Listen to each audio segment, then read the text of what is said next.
오늘 그래서 제목이 비로소 결별이에요. 오늘 대화 시리즈 25번째 얘기고요. 창세기 35장 4절에서 15절 말씀.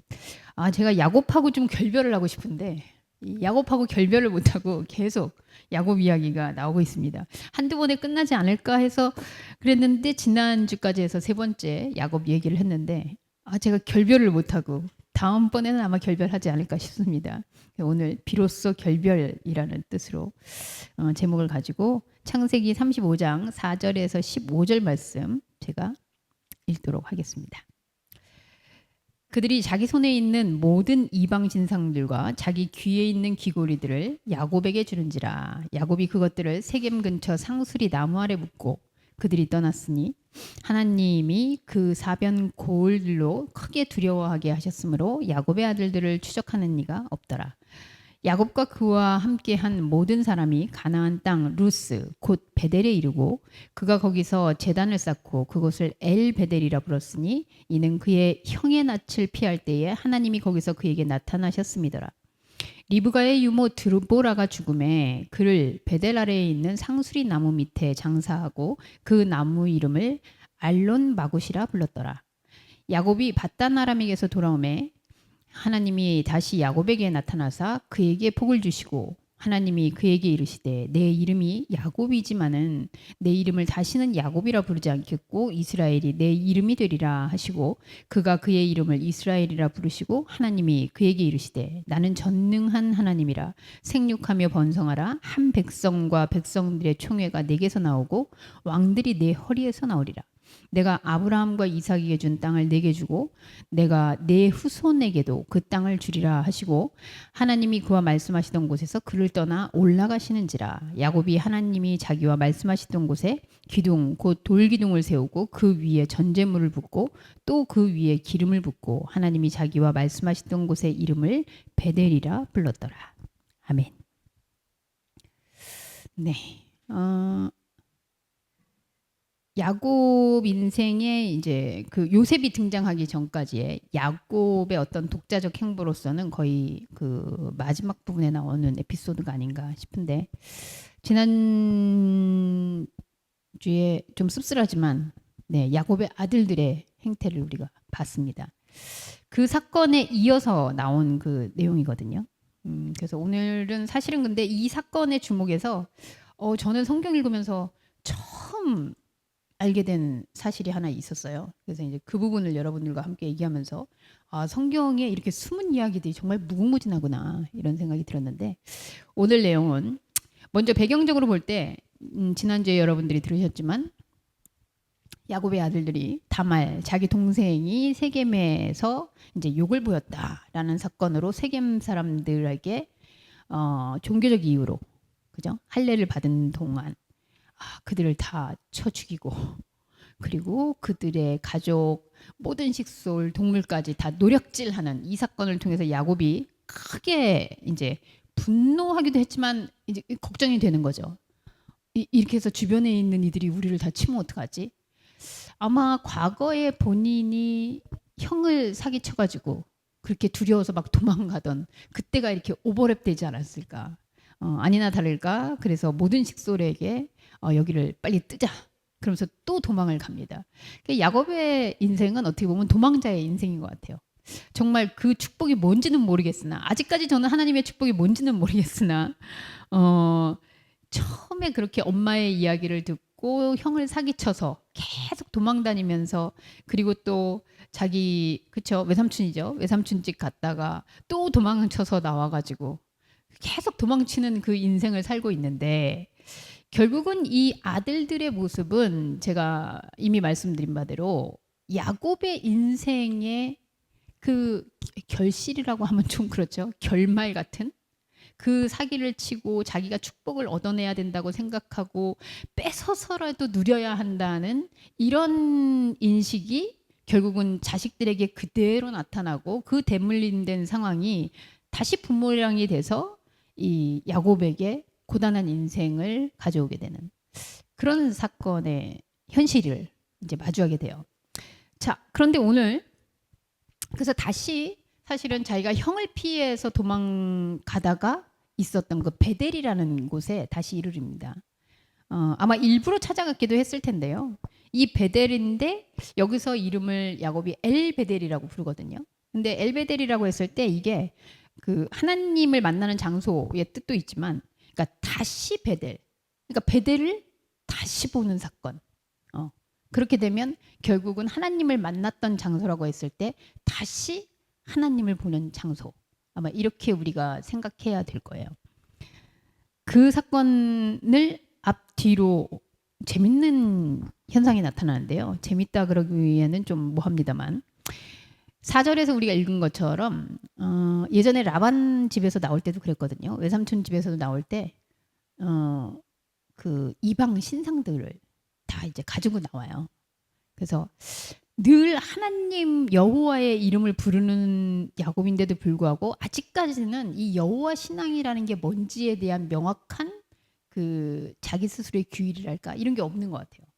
그래서 이 하나님도 좋고 또 자기들을 보호해주고 뭐 하는 거라면 다 좋고, 그리고 또 어떤 면에서 야곱은 그렇게 하나님의 축복은 쟁취해야 되고, 그리고 부자가 되어야 되고, 더 가져야 하고, 뺏어서라도 장자의 축복을 얻고 하는 이런 생각들을 하는 걸 보면 하나님은 결국 축복의 어떤 수단, 통로, 그렇기 때문에 이방 신상 하나하나 수집한 것도 어떻게 보면 하나님의 이름을 붙이면서 그런 것들을 그냥 다 끌어안는 채로 이건 하나님의 세계, 이렇게 이해하고 있던 건 아닌가? 라는 생각이 들 정도로 지금 길을 떠나고자 하는 이 가족들한테 이방 신상들 다 가져와라 그랬더니 다 들고 옵니다. 그러니까 집안에 이 형들이 그랬거든요. 여호와의 백성이 아니기 때문에 세겜 땅 사람들하고 이렇게 우리 딸 못 주겠다, 우리 동생 못 준다 이랬었는데, 알고 보니 자기네들 주머니에는 다 이방 신상들이 이렇게 구석구석에 있었던 거죠. 그래서 그걸 다 가져와서 여기 보면 상수리 나무 아래다가 묻었다라는 이야기가 나와요. 그래서 4절에 보시면 세겜 근처 상수리 아래에다가 묻었다. 이 상수리 나무는 종종 성경에 등장합니다. 아브라함, 사라 뭐 이렇게 상수리 나무 아래 묻었다 해서 이게 아마 상수리 나무라는 게 뭔가의 다짐, 언약, 그리고 뭔가 결단, 그리고 이 상수리 나무 아래가 어떤 이정표가 되는 이제 이런 게 있지 않았을까 싶어요. 왜냐하면 다른 나무 아래 묻었다 이런 게 아니고 늘 보면 상수리 나무 아래 묻었다 이런 얘기가 나오거든요. 그래서 자기들의 이 이방 신상 가지고 있던 것들을 다 묻습니다. 그리고 이제 길을 떠나서 베델이라는 곳에 다시 도착을 하게 되는 거죠. 자, 제가 여기서 오늘 주목할 말씀은 8절이에요. 저도 몰랐던 사실인데 여러분, 리브가의 유모 드보라가 죽었다라는 기록이 나와요. 뭐 드보라 우리 알고 있죠. 네, 동명이인입니다. 저는 드보라가 여기서 등장을 했는지 사실 이번 주에 읽으면서 처음 다시 알았던 것 같아요. 자, 근데 성경에서 누가 누구를 낳고 누가 누구를 낳고 어떻게 태어났고 이것도 굉장히 그 누구의 자녀 혹은 누구의 이름 이렇게 등장하는 게 굉장히 많아 보이지만 선택받은 사람들만 기록이 되고 있거든요. 제가 다말 사건에서도 얘기했습니다만 여성의 이름이 성경에서 등장하는 경우, 주도적으로 등장하는 경우 남성에 비하면 굉장히 현격히 적어요. 또 심지어 여성이 죽었다. 이 기록은 거의 찾기가 어려워요. 요 다음에 라헬이 죽습니다만 라헬은 베냐민을 낳다가 죽었거든요. 그래서 여성이 죽은 기록에 대해서 성경이 기록하고 있다. 이건 그냥 지나가는 말로 했다라고 보긴 좀 어려워요. 그런데 여러분 하나만 더 생각해 보세요. 지금 리브가가 죽은 게 아니고 리브가의 누가? 리브가의 유모 드보라가 죽었다. 그러니까 한마디로 이 야곱의 엄마인 리브가가 결혼을 할 때 이제 따라온 유모예요. 그래서 이 유모가 뭐 나이가 많냐 적었냐 이런 논란들은 있습니다. 왜냐하면 성경에 이 구절 외에는 알려진 바가 없어가지고. 근데 그 당시 풍속을 봤을 때 보통 이제 귀한 집 딸이 시집을 갈 때 그 딸을 같이 뭐 나이가 더 많을 수도 많으면 뭐 엄마 또래일 수도 있고요. 아니면 자기 동무 정도 되는 또래 아니면 언니 또래 뭐 이렇게 해서 어린 시절 같이 자라다가 결국은 결혼할 때 같이 가는 거죠. 하여튼 지금 리브가가 죽은 게 아니고요. 리브가의 유모인데 심지어 성경이 이름을 밝히고 있어요. 드보라. 여러분 어떻게 성경에서 보신 적 있습니까? 네, 지금 보고 있죠. 이 리브가의 유모 드보라가 죽었어요. 그런데 야곱이 베델 아래에 있는 또 상수리 나무 밑에 장사하고 그 나무 이름을 지었는데 알론바굿이라 불렀더라. 알론바굿. 뭐 뭔가 좀 특이하지 않습니까? 이게 통곡의 나무 이런 뜻이래요. 통곡의 나무. 근데 이 유모가 신학적으로도 굉장히 저도 찾아봤어요. 아니 이 유모가 언제 튀어나왔지? 갑자기 리브가 죽었다는 말도 못 들었는데 이 리브가의 유모는 언제부터 야곱하고 같이 있었던 거지? 뭐 이런 생각이 드는데 그럼 모든 걸 차치하고 어쨌든 리브가의 유모 드보라가 죽었는데 이를 상수리 나무에다가 묶고 그리고 거기를 통곡의 나무다. 실제로 통곡을 한 거죠 거기서 야곱이.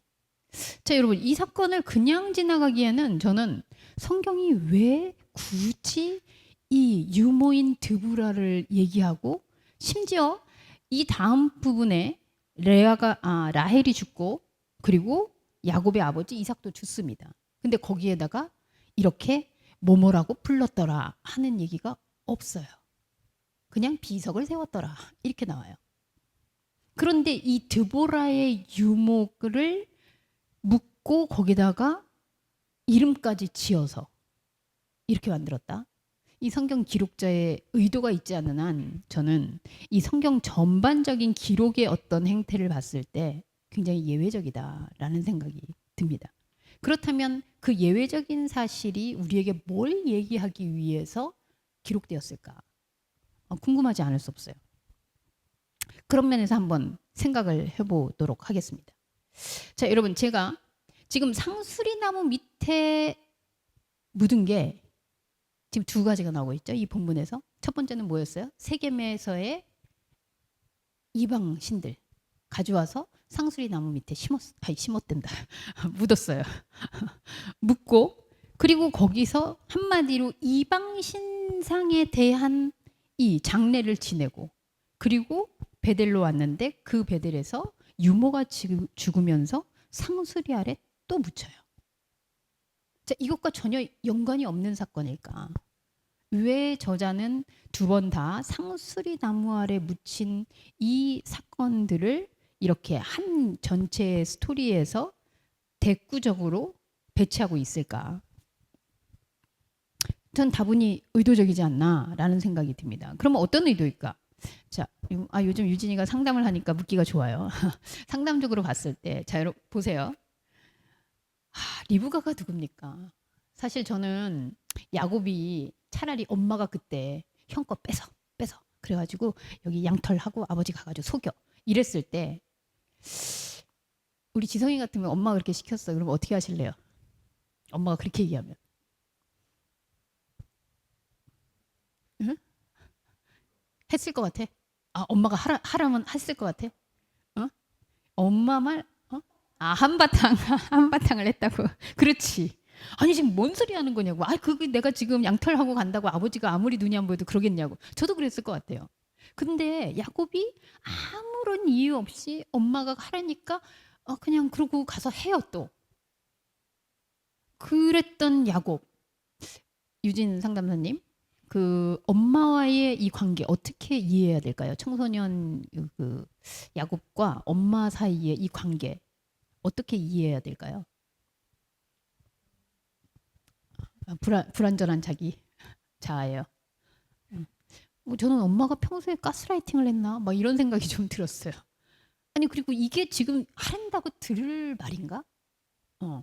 그리고 아마 처음부터 그렇게 차별하는 걸 봤으니 야곱은 자연스럽게 또 그렇게 생각하고 형 거를 내가 가져와야 되는구나. 뭐 이렇게 생각하지 않았을까? 스스로 생각하기에는 야곱의 성격이 원래부터 그랬을까? 이런 의구심이 저는 다분히 들거든요. 그런데 왜 성경은 지금 굳이 이 대목에서 리브가의 유모 드보라 한마디로 말하면 유모 제가 볼 때는 무슨 귀족 이런 거 아니거든요. 어떻게 보면 그 집안의 종이었는데 리브가 이렇게 보살펴 주다가 온 거잖아요. 자, 그렇다면 이 엄마로부터 그렇게 떨어져서 야곱은 결국 엄마는 미리 죽었기 때문에 예, 그 이후 기록이 안 나옵니다만 엄마하고 같이 한참 살고 싶었던 그 나이에 오히려 그놈의 복이 뭐라고 형님 복을 뺏고 하여튼 도망자 신세가 돼가지고 가서 그렇게 고생을 죽도록 하다가 근데 여기 유모 드보라는 과연 그러면 야곱에게 어떤 인물일까? 약간 할머니 외할머니 같은 거잖아요. 그죠? 지금 엄마의 유모였으니까. 저는 이 야곱이 엄마에 대한 그런 애착 그리고 애정 결핍 이런 것들이 이 유모 드보라에게 굉장히 의존적으로 있진 않았을까? 라고 그냥 합리적 추측을 해봅니다. 뭐 성경이 그렇게 얘기하고 있지 않기 때문에. 근데 왜냐하면 우리가 그냥 이 문구를 읽었을 때 거기서 통곡의 나무라고 이름을 붙인 걸 보면 야곱이 그렇게 통곡을 하는 사람은 아니에요. 이제까지 기록 중에 통곡을 했더라 이 얘기가 이제 나중에 이제 자기 아들 만났을 때 요셉 만났을 때 그때 이외에는 뭐 야곱이 그렇게 울었더라 뭐 이런 내용이 거의 없어요. 근데 여기서 그렇게 통곡을 했다. 통곡의 나무라고 이름을 붙인 걸 보면 아마도 야곱에게 이 유모 드보라는 굉장히 영향을 주고 있는 사람이었을 것이다 라고 추측이 됩니다. 근데 그 영향을 주는 그 인물이 결국은 엄마라는 이 라인에 같은 계보인 거죠. 어떻게 보면 엄마보다도 더 이전의 엄마. 다시 말하면 야곱은 지금 하나님이라는 인식, 하나님은 복을 주시는 분, 장자의 그런 축복은 어쨌든 받아야 되는 거, 그리고 하나님 아버지를 속여서라도 그런 것들은 가지고 와야 되는 것, 이걸 누구로부터 물려받았냐? 엄마로부터 물려받았어요. 그리고 여기에 드보라 역시 그 엄마라는 존재의 상징성에 더 뿌리로 있는 그런 존재인 거죠. 그 존재가 지금까지 야곱과 함께였었다는 거죠. 이건 사람이기 때문에 이 세겜 상수리 나무 아래다 묻을 우상도 아니었어요. 자기의 존재를 그렇게 함께 동행하고 있는 상태. 저는 이 세겜 근처 상수리 나무 아래에 이방 신상을 묻었다라는 게 단순히 가지고 있던 우상의 그 조각들을 거기다 묻었다라는 게 아니라 야곱의 결단이었거든요.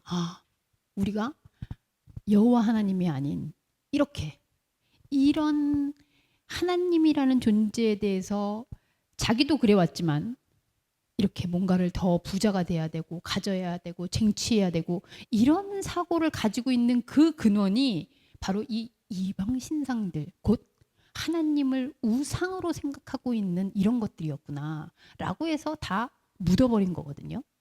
그런데 남은 게 있었어요. 뭐가? 이거는 우상물이 아니기 때문에 묻지 못했지만 엄마로부터 이 엄마가 나쁘다는 게 아닙니다.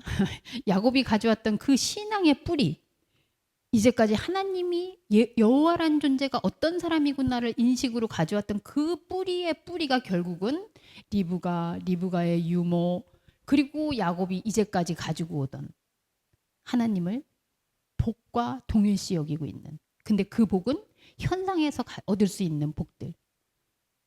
그런 것과 동일시하던 자기 자신. 이 끝난 거죠. 그래서 제가 제목을 비로소 결별이라고 한 거예요.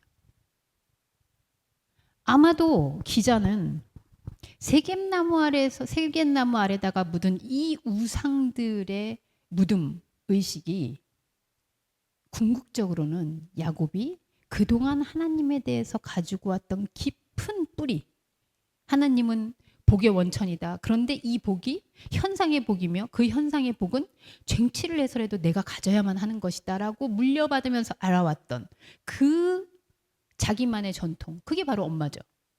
그 전통을 여기서 유모 드보라가 죽었다. 왜 죽었을 거예요, 실제로. 근데 그 사건이 그저 죽은 사건이 아니라 이렇게 통곡하며 애통하며 두 가지 의미일 것 같아요. 실제로 자기가 그렇게 의존도가 컸기 때문에 울 수도 있고 비로소 알게 되는 거죠. 내가 가져왔던 그동안의 나의 모습이 바로 이런 모습이었구나. 이게 없으면 안 되고. 그래서 내 자식들이 그 모습 그대로 지금 재현하고 있구나. 자기는 형님 거 그냥 속여가지고 아버지 사기쳐가지고 외삼촌 사기쳐서 이렇게 했는데 자기 아들들은 더 대담해졌잖아요. 완전 거짓말을 해서 하나님의 이름으로 멸살을 시키고 그리고 남의 것들을 다 쟁취해오고 이런 모습을 보면서 결국 여기에서의 이 통곡, 알론바굿이라 불렀던 이 통곡의 나무는 야곱이 자기 자신을 대면할 수밖에 없는 그 결별의 순간의 통곡이었다. 이렇게 이해해야 되지 않을까 저는 생각합니다. 왜냐면요. 이렇게 하고 아이러니하게도 9절에 참 성경은 진짜 얄궂어요. 자, 8절에 이렇게 통곡을 했잖아요. 그렇게 하고 여기는 통곡의 나무다 이렇게 불렀는데 9절 우리 같이 한번 읽어볼까요? 시작. 야곱이 밧단 아람에서 돌아오매 하나님이 다시 야곱에게 나타나매 그에게 복을 주요. 저 여러분 지금 통곡했더라 했는데 하나님이 나타나셨어요. 그리고 복을 주셨다. 이게 뭔가 떠오르지 않습니까? 저는 성경이 구약과 신약 사이의 텀이 굉장히 길어요. 그리고 아까 의도적으로 정말 친밀하게 썼구나. 이걸 진짜 제가 이렇게 해석하고 있지만 이 리브가의 유모 드보라라는 여성을 통해서 야곱이 그동안 가지고 왔던 이 신앙이라는 실체가 무엇인지를 그대로 보여주는 사건이었다라고 했을 때 여기에 나온 얘기를 제가 신약 성서를 인용해서 얘기하자면 바로 이거예요. 애통하는 자 복이 있나니. 네. 통곡의 나무라 부르고 지금 통곡을 했는데 갑자기 하나님이 복을 주시고 이렇게 나온단 말이죠. 기가 막히게 연결되지 않습니까? 애통하는 자 복이 있나니 마태복음의 말씀인데 뭐라고 나오게요? 그 다음에 저가 위로를 받을 것이며 진짜 위로. 그 애통은 무슨 애통이죠?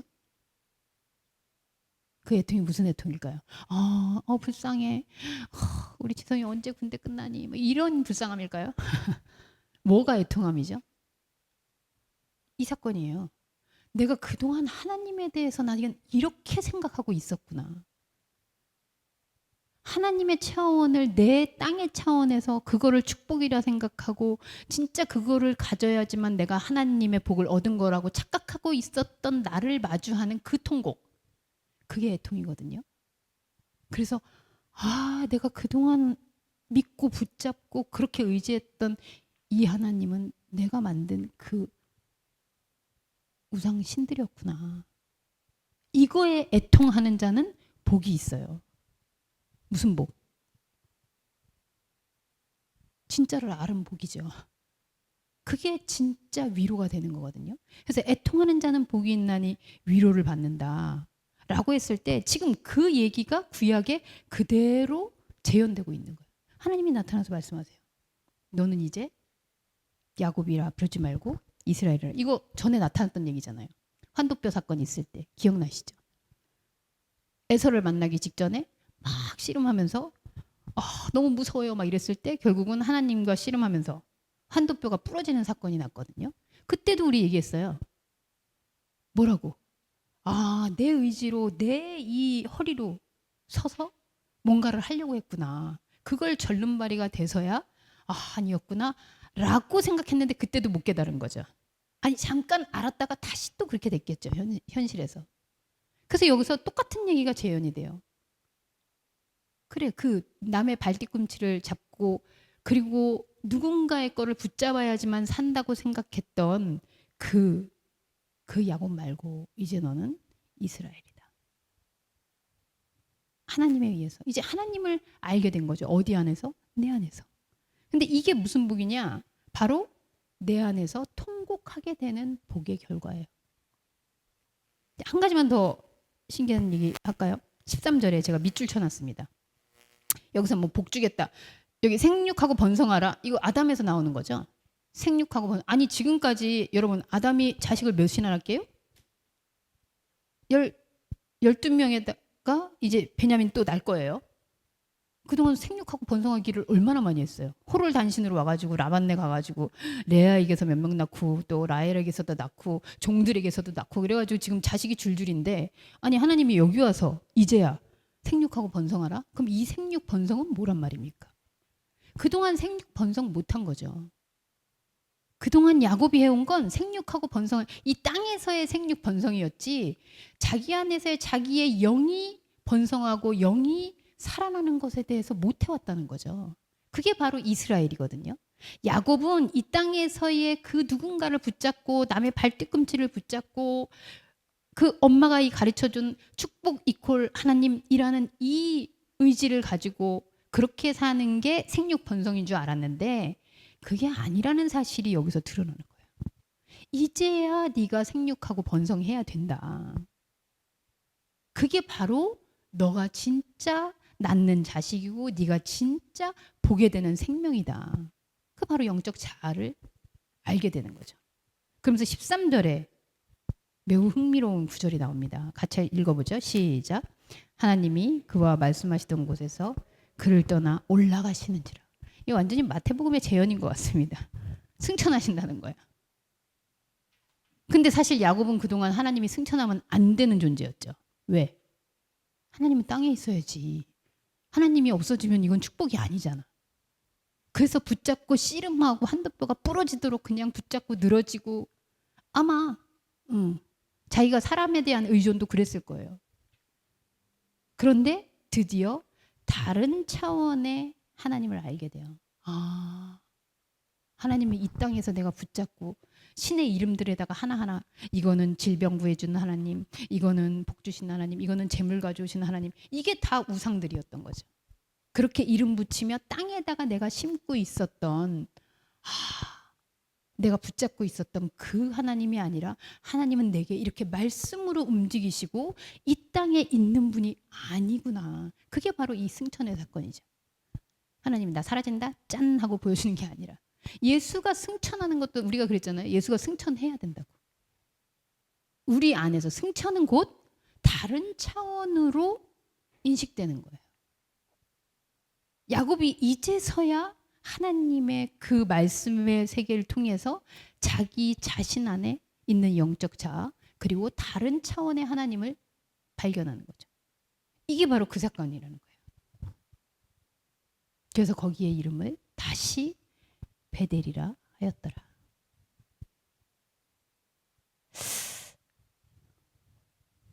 애통하는 자는 복이 있나니. 이 본문 다음에 나오는 게 라헬도 죽게 되고요. 그 다음에 이삭이 또 갑자기 나타나서 죽는 장면이 나와요. 야곱을 중심으로 그제서야 야곱은 이제 자기가 의존하고 있던 하나하나 리스트들이 사라집니다. 하나님으로부터 받은 것, 혹은 하나님을 지켜내는 것, 이 과정이라고 생각했던 모든 것들이 하나씩 하나씩 나무 아래 묻히고 그 세계가 아닌 다른 차원의 여호와를 인식하게 돼요. 그게 바로 알론바굿이에요. 통곡의 나무. 근데 이 통곡의 나무 어디 있죠? 십자가잖아요. 예수 십자가를 보면서 우리는 왜 우리가 막 환호하면서 막 그 캐데온처럼 막 이 땅에 마귀들을 다 쳐부셨다 막 이겁니까? 환호하려고? 아니잖아요. 예수야말로 거기에서 통곡을 하시잖아요. 엘리 엘리 라마 사박다니. 그러면서 결국 인간이 세워놓은 그 우상의 하나님의 모습이 어떻게 되는지를 직접 그 나무에 달려 보여주시잖아요. 그게 바로 통곡의 나무죠. 그 통곡의 나무 아래 우리는 늘 있게 돼요. 내가 기대하는 하나님, 나를 복주시는 하나님, 우리를 먹여주시고 우리를 여기에서 잘되게 하고 우리를 오른편처럼 쓰면서 권력도 주시고 능력도 주시고 명예도 주시고 하는 이 하나님을 꿈꾸는 그 상징이 예수인데, 하나님의 아들인데, 그 하나님의 아들이 결국은 그 나무에 달려서 죽어요. 그리고 거기서 우리는 애통하지 않을 수 없게 돼요. 아니었구나. 이게 바로 오늘 야곱이 만난 참 하나님. 인간이 기대하고 그려놓은 하나님은 결국 죽어서 나무 아래 묻혀진다. 이거를 예수 그리스도께서 사실은 이렇게 예화 들어서 얘기해 주셨으면 훨씬 더 이해가 됐을 것 같은데 예수님이 하도 그냥 쌩하게 얘기를 하니까 뭔 얘기인지를 잘 못 알아들었는데 오늘 이 야곱의 사건을 보니 왜 예수의 십자가가 그리고 왜 애통하는 자가 복이 있고 진짜 위로를 얻게 되는 것인지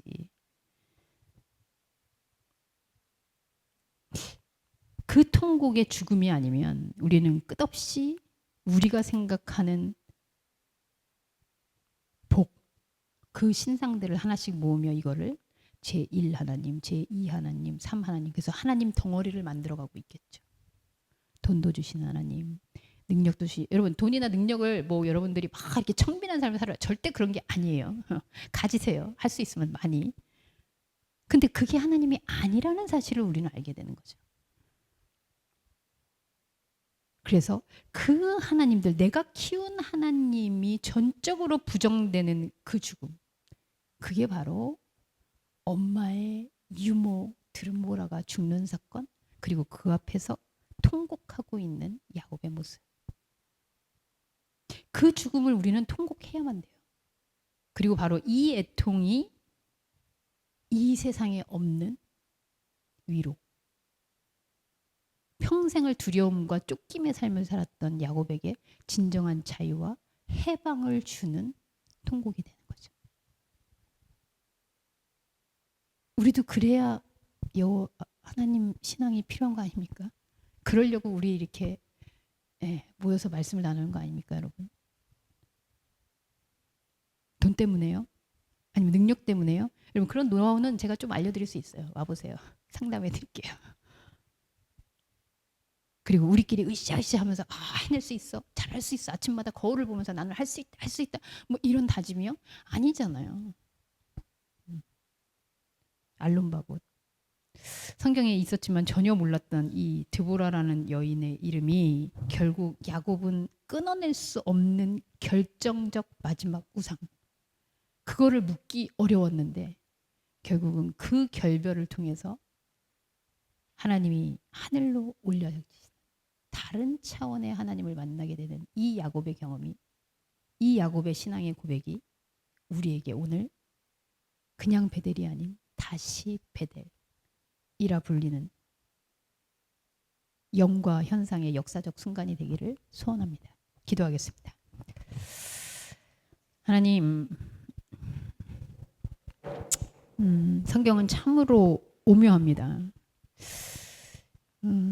기대를 갖고 보는 자에게는 무한히 기대감을 상승시켜주는 하나님의 축복의 위대함을 눈이 먼 듯 쫓아가게 하는 그런 말씀들인 것 같다가도 이렇게 정신을 들고 다시 말씀, 다시 하나님, 다시 베델에 서 보면